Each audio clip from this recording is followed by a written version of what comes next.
When you change what's important to you. Instead of reaching for the things of this world and trying to make that your everything, what if you made this book your everything? I know many of you, once I say that, it's like, because you have a vision in your mind of just kind of like, it's boring. The people that congregate on Sunday are not your people. Like, I can go for a few hours, but I want to get back to my people. But what if you could bring your people with you through your energy to truly tap in and align? That takes deep self-confidence. That takes deep self-confidence, friend. Because it's easy to tap in and align to someone else's timeline. But it's hard to go out and sell your own vision. It's hard to go out and create your own timeline. And I'm not saying you have to when it comes to speaking the word of God and to testifying and to making it contagious amongst your brethren and your sister. Because, friend, I'm here to tell you that the idea that this is boring, the perception that you have to have it all together to approach this book and get the most out of what it is telling you and for it to cover you is not true. That's not the truth of this. And it's for you to come forward honestly, because there's no other way you can do it. You won't get the result. It'll be, in order to do it, you'll have to come to terms with you and express your truth to God and have God fine-tune you. Anything outside of that, it will take a lot of money to do it. You're going to have a money machine behind you to project you in front of the people. But organically, you can do the same thing on your own. And the only thing you need to do is help to update this timeline. That's all. See, the timeline that you're looking at this Bible and you're saying, oh, it's boring, or, oh, I got to be perfect, and, oh, I don't really, because of all those things, is because of the timeline you're visualizing it on. This book and all of those people that have come before you in love, that linked in on this book for all of their power so that you can be who you are right now, need you to update the timeline. Not in a sacrilegious way and trying to make it hip and degrading the value of it. No. But by ascending and disciplining yourself, letting its waters flow through you so that they see a new you through it. Not you taking this and bringing it down to your stuff. No. But by you aligning to the word of it, truthfully, purging yourself of all the things that condemn you so that you can sit at its table with your crown on your head and allow that which is for you to move in your life, making you feel capable. And you know that you couldn't get that from anywhere else, so you keep it close to you.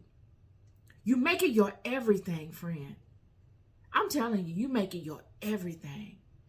And you don't allow any of that lesser stuff to come in and contaminate it because it's so precious to you. And then you go out amongst those same people you grew up with in your neighborhood and in your communities or even on social media, and you project that. They will look at you and say, what the what? What? That's the revival that needs to happen. And I feel it. That is what I come forward with. That's what you see here.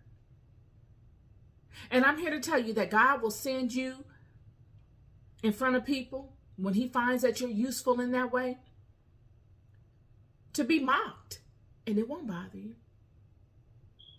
He'll put you in the most peculiar places just to see how people treat you. Not because he don't love you, because that's what I wrestle with. God put me in the most peculiar places, friend. And I initially felt like, oh my God, my love has forsaken me. My everything has turned its back on me. What did I do? And I spent a season roaming through the recesses of my mind as to where did I go wrong? But something deep within me stayed steady through it all and said, I love you. I will never forsake you. But the outer portion of me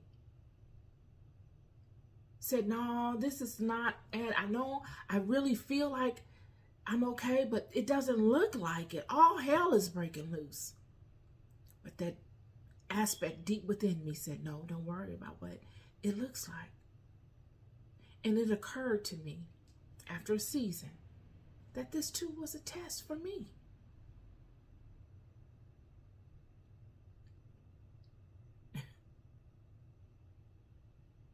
It was a test for me, and it was a test for the many people that were privy to my situation. Everybody was being tested. I'd never experienced anything like it, and I've experienced some phenomenal things, but this was a doozy. And I was even more in awe of God and watching God move, not only in my life, but in the lives of so many people that I didn't even know. And I basked in the awe of how God chose little old me,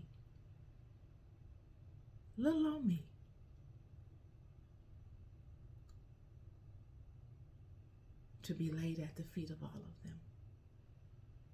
And it humbled me. It humbles me now. And God will do the same for you. And you will be thankful. I'm here to tell you. There's a revival on hand, friend. And what better gift in life? What better gift to have on your life resume than for you to say, I was useful in my life. I didn't just get a bunch of stuff and show off. I didn't just look the part, but I actually was useful in a good way, in a blessed way to my brothers and sisters, regardless to ethnicity, regardless to cultural differences, regardless to gender. I was useful to everybody in a positive way, regardless to how they took it. How they interpret it is dependent upon their maturity and their level of spiritual enlightenment. But the truth of it is that God allowed me to be useful to people spiritually.